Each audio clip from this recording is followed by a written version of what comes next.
Nababahala tayo ngayon sa COVID-19. Noong 1800s, isa pang epidemic ang tumama sa Maynila. Bunsod naman ng kolera. Karamihan sa mga namatay noon, inilibing sa Paco Cemetery. Matagal nang ginawang park ang sementeryong yon. Pero hanggang ngayon, marami pa rin dito ang tila hindi matahimik.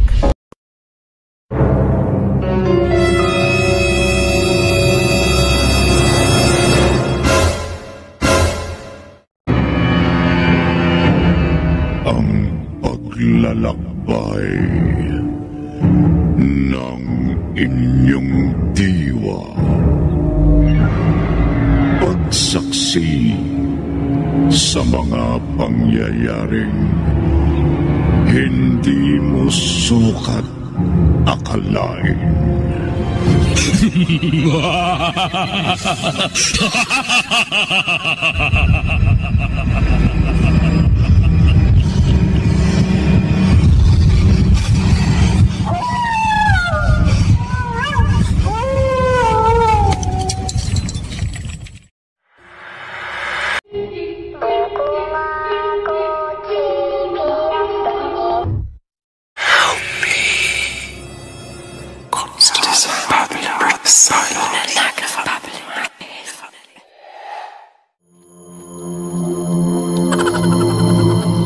Masakit sa ulo ah.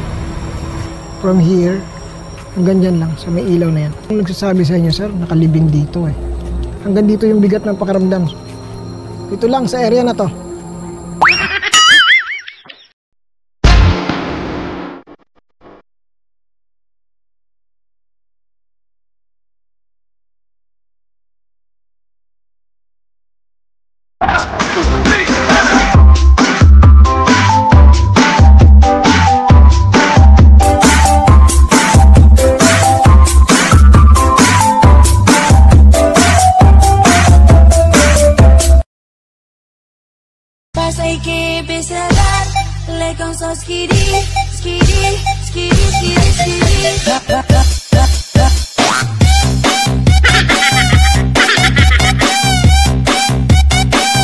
Are you okay? Okay.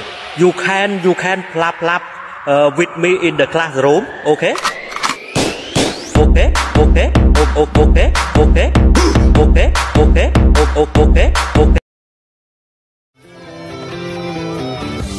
Ayos pa tayo dyan, mga boy.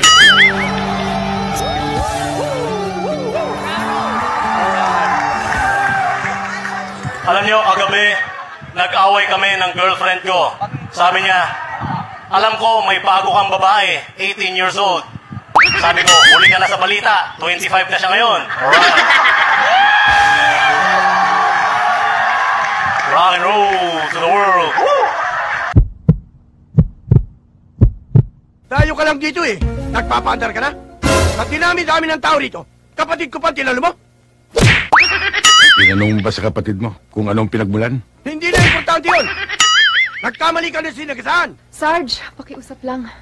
Baka pwede nating pag-usapan to na maayos sa loob. Huwag kang makialam dito, Connie, ha? Alam ko ang ginagawa ko. Dapat lang na panagutin ko ang taong ito. Wala akong dapat panagutan. Umawat lang ako. Awat ba yun nakit ka? Ako nga ang pulis, hindi ko ginagawa yun eh. Pulis nga! Kaya gampanan mo pagka-pulis mo!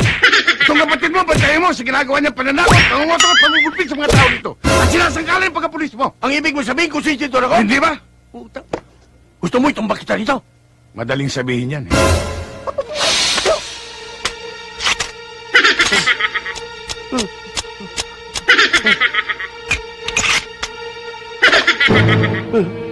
Hindi mo lang alam, Sarge. Hindi tayo talo. Oh, bakit di mo sinabi agad?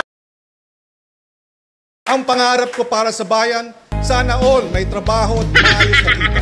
Sana all may sapat na pagkain sa mesa. Sana all may bakuna.